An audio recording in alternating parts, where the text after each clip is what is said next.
우리 하나님과 우리 주 예수 그리스도로부터 은혜와 평강이 여러분 모두와 함께 하시기를 바랍니다. 우리 새해 덕담으로 많은 사람들이 이제 부자 되라고 하는 그러한 이야기를 하고 있는데요, 저는 여러분이 믿음 부자가 되셔서 웃음과 행복이 가득한 한 해를 맞이하셨으면 좋겠습니다. 오늘은 새해 첫날, 새해 첫 주일인 만큼 우리가 매년 그랬던 것처럼 올해 표와 관련된 말씀을 드리려고 합니다. 우리의 눈을 여러분이 바라보시는 방향으로 왼쪽으로 한번 돌려보시죠. 우리 2023년 표가 보이시죠? 그리스도의 몸을 세우려 하심이라. 이 모든 교회는 세계의 기둥이 떠받치고 있는 삼중 구조를 가지고 있다 말씀드렸습니다. 부름, 세움, 보냄, 이 세 가지 기둥인데요, 작년 새해 그 첫 주일에 말씀드렸던 것처럼 제가 이 담임 목사로 취임을 하고 첫 해를 맞이하는 만큼 2022년을 목회 원년으로 삼고 그래서 이 부름이라고 하는 기둥에 맞춰서 표를 설정했었죠. 그렇다면 올해는 이 두 번째 기둥에 걸맞은 표를 세워야겠죠. 그래서 올해 표는 그리스도의 몸을 세우려 하심이라. 에베소서 4장 12절에 있는 말씀을 갖고 이렇게 설정해 보았습니다. 세움이라고 하는 주제에 중점을 두어서 만든 표입니다. 오늘 본문 말씀 1절은 이렇게 시작하고 있어요. 여러분은 부르심을 받았으니 그 부르심에 합당하게 살아가십시오. 그 부르심에 합당하게. 이 사도 바울 선생님은 그리스도의 복음을 전하다가 옥에 갇히게 되었고 그 갇힌 몸으로 에베소 교회에 편지를 쓰고 있는데 그 처음 시작이 뭐라고요? 부르심에 합당하게 살아가십시오. 자, 그렇다면 이 부르심에 합당하게 살아간다라고 하는 것이 뭡니까? 어떤 것이 부르심에 합당한 삶일까요? 우리가 13절을 읽어보면 우리 모두가 하나님의 아들을 믿는 일과 아는 일에 하나가 되고 온전한 사람이 되어서 그리스도의 충만하심의 경지에까지 다다르게 됩니다. 그랬어요. 하나가 되는 것, 온전한 사람이 되는 것, 그리고 그리스도의 충만하심의 경지에까지 다다르는 것, 이 세 가지를 말하고 있죠. 더 짧게 축약하라고 하면 그리스도에게까지 자라가는 것, 이렇게 말할 수 있습니다. 우리가 부르심에 합당한 삶을 살아간다라고 하는 것은 짧게 말하면 그리스도의 충만하심 그 경지에까지 다다르는 것, 이렇게 말할 수 있는 것. 우리가 예수 그리스도처럼 될 수 있습니까? 많은 사람들이 우리는 예수 그리스도처럼 될 수 없다고 말하겠지요. 근데 정확하게 말하면 그리스도처럼 되는 것이 어렵다라고 말해야겠지요. 불가능한 것이 아니에요. 그리스도처럼 되는 것이 어려운 거죠. 그럼 어떻게 가능한 것이냐? 말씀하고 있는 것처럼 우리 공동체가 먼저 하나가 되고 함께 온전한 사람으로 성장해 가면 그리스도의 경지에 다다를 수 있다는 겁니다. 다만 그것이 어려운 거죠. 어렵지만 그렇게 됐을 때 우리는 부르심에 합당한 삶을 살아갈 수 있다는 겁니다. 여기서의 관건은 우리가 예수 그리스도에게 연결되는 것입니다. 이것이 중요해요. 그리스도는 교회의 머리라고 했고 우리는 그에 연결된 몸이라고 했습니다. 우리가 주님의 몸된 교회의 지체로서 제 역할을 감당하려면 무엇보다 그리스도에게 연결되어 있어야 합니다.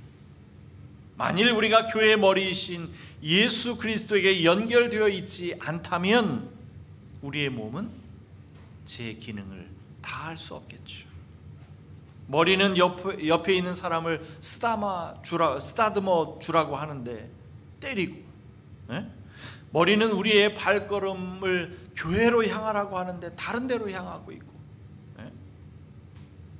그러면 우리의 손과 발이 문제가 있는 거잖아요. 제대로 연결되어 있지 않다라고 하는 것을 증거하는 거죠. 여러분, 우리 뇌의 이 신경세포는 척수라고 하는 것을 통해서 메시지를 전달합니다. 각 기능으로. 이것을 총칭해서 우리가 중추신경이라고 하는데, 중추신경이 손상을 입게 되면 어떻게 돼요? 감각이 둔해지거나 더 심각한 손상을 입게 되면 마비가 되는 겁니다. 마비가 되는 거예요. 그래서 이 중추신경이 손상을 입은 그런 교회들이 있죠. 머리로부터 제대로 된 신호를 받지 못하고, 혹 받는다 하더라도 엉뚱한 행동을 하는, 그래서 갈등을 넘어 분열과 반목을 일삼는 그런 교회들이 있지요. 그것은 바로 예수 그리스도께 제대로 연결되어 있지 않다라고 하는 것을 우리에게 보여주는 겁니다. 예수 그리스도가 교회의 머리이고 교회는 예수 그리스도의 몸이라고 한다면 우리는 그리스도의 몸으로서 자연스럽게 예수 그리스도께 연결되어 있어야 합니다. 그래서 머리가 시키는 대로 움직이고 활동해야 합니다. 여러분, 손이 하는 일이 다르고 발이 하는 일이 다르잖아요. 심장의 기능이 다르고 폐의 기능이 다릅니다. 하지만 그 모두가 하나의 몸으로서 한 가지 일에 집중하는 것처럼 교회 안에 있는 우리 모두는 배경이 다르고 생각이 다르고 성향이 다를지라도 하나의 목적을 위해 합력할 수 있습니다. 예수 그리스도에게 연결되어 있기만 하다면 말이죠. 마치 이 오케스트라가 다양한 악기로 아름다운 하모니를 만들어내는 것처럼 우리는 아름다운 협주곡을 만들어낼 수 있습니다.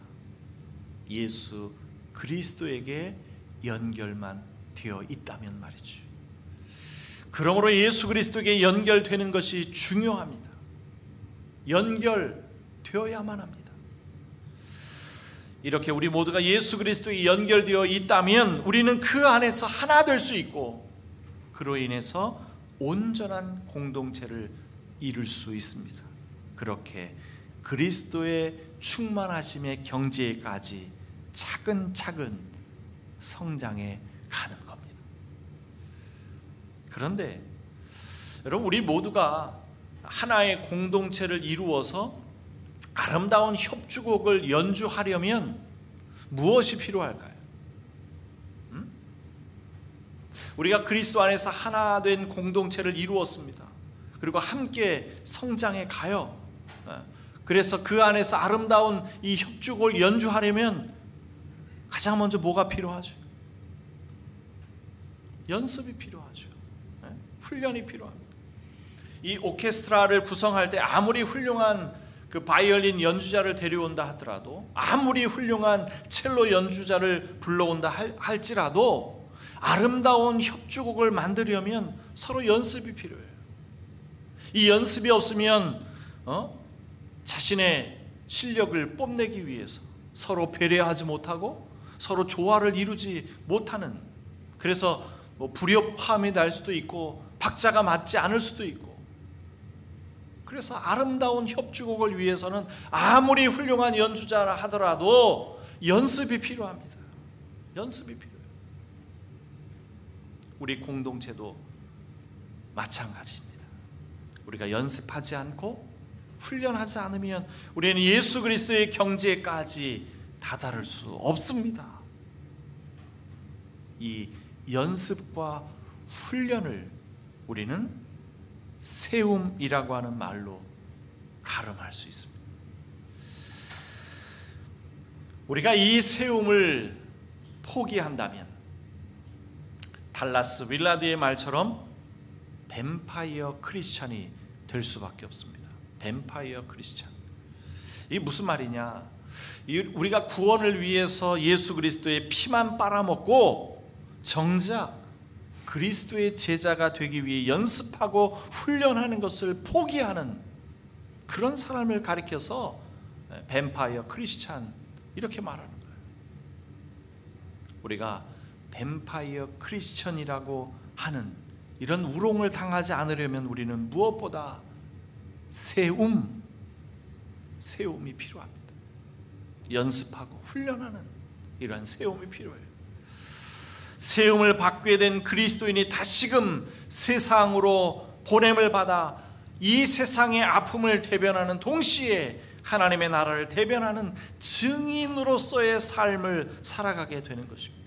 이것이 참된 교회의 모습이에요. 참된 교회론이라고. 세상으로부터 부름을 받아 말씀으로 세움을 받고 다시금 세상으로 보냄을 받아 하나님의 나라와 그 의를 구하는 교회. 이것이 바로 우리 공동체가 추구하는 참된 교회론입니다. 우리 루터교회 자랑, 이 보네퍼 목사님이 쓰신 나를 따르라 라고 하는 책이 있는데요, 그 책의 서막은 값비싼 은혜 이야기로 시작됩니다. 이 값싼 은혜가 무엇인지, 또 값비싼 은혜가 무엇인지 우리에게 소상히 밝혀주고 있는데요, 이 값싼 은혜는 교회의 숙적인데, 이 값싼 은혜란 대가나 희생을 전혀 요구하지 않는 은혜를 의미한다, 이렇게 말해요. 아무런 계산 없이 공짜로 얻는 은혜, 죄를 뉘우치지도 않고 죄에서 벗어나려고 하지도 않는데 아무런 대가나 희생도 없이 우리 스스로 취하는 은혜, 이런 값싼 은혜가 많은 교회 안에서 진동을 하고 있다는 거예요. 그러면 값비싼 은혜는 뭐냐? 은혜가 값비싼 이유는 사람에게 목숨을 요구하기 때문이라는 거예요. 하나님께서 자기의 아들을 목숨을 대가로 지급하셨고 우리에게 그 예수 그리스도를 따르라는 멍에를 씌우기 때문에 값비싼 은혜라는 겁니다. 따라서 제자도가 없는 교회는 그리스도가 없는 교회다, 이렇게 일갈해요. 값비싼 은혜를 값싼 은혜로 둔갑시키지 않으려면 반드시 제자도가 필요합니다. 반드시 세움이 필요하다는 이야기입니다. 오늘 본문 말씀 마지막 절인 16절을 읽어보겠습니다. 온 몸은 머리이신 그리스도께 속해 있으며 몸에 갖추어져 있는 각 마디를 통하여 연결되고 결합됩니다. 각 지체가 그 맡은 분량대로 활동함을 따라 몸이 자라나며 사랑 안에서 몸이 건설됩니다. 우리가 머리이신 그리스도께 연결되고 결합되어 있다면 우리는 그의 몸된 지체로서 각자 맡은 대로 활동을 하게 될 것이고, 그러면서 자라가게 될 것입니다. 그렇게 그리스도에게까지 자라게 될 것이고, 종국에는 사랑 안에서 몸이 건설된다는 말씀이죠. 사랑의 열매를 맺는 참된 교회의 모습을 갖추게 된다는 그런 말씀입니다. 우리 공동체가 지향해야 하는 최종 목표, 도달해야 하는 종착지라고 할 수 있겠죠. 여러분, 우리가 만약 이 노래를 배울 마음을 먹었다면 조수미처럼 혹은 뭐 이명웅처럼 노래를 잘 부를 수는 없다 하더라도 적어도 사랑하는 사람에게 노래 한 곡 저는 좀 불러줄 수 있을 정도는 되어야 하지 않겠습니까?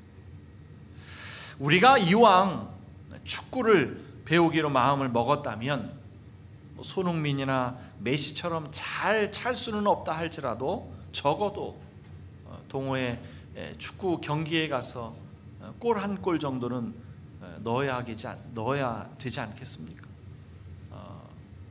뭐 동호회 축구회를 무시해서가 아니라 적어도 우리가 축구를 하려면 그 정도는 하려고 노력해야 하지 않겠냐, 이런 이야기예요.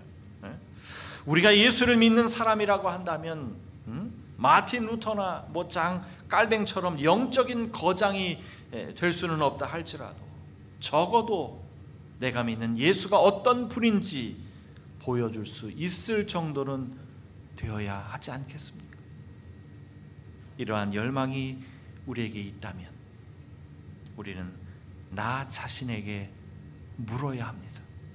나는 과연 예수 그리스도에게 연결되어 있는지, 그 연결고리는 얼마나 튼튼한지, 혹은 가느다란 실로 간신히 연결되어 있는 정도라서 곧 끊어질지 모르는 그러한 위태로운 상태는 아닌지, 혹은 다른 장기들과는 잘 연결되어 있는지, 그리고 그리스도와 연결된 상태로 연습과 훈련에 매진하면서 잘 성장하고 있는지, 그리스도의 몸 전체가 유기적으로 잘 연합하여서 함께 성장하고 있는지.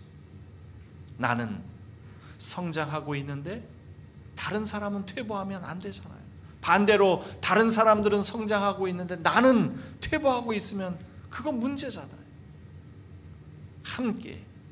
함께 성장해야 건강한 공동체라고 할 수 있겠죠. 그리고 또 하나, 건강한 믿음의 공동체로서 사랑의 열매를 얼마나 맺고 있는지 물어야 합니다. 우리 자신에게 물어봐야 해요. 부르심에 합당한 삶이란 그리스도의 경지까지 다다르는 것이고, 그것은 예수 그리스도께 연결된 하나의 공동체 안에서 함께 성장할 때 가능할 것이고, 그러기 위해서는 필수적인 것이 바로 세움입니다.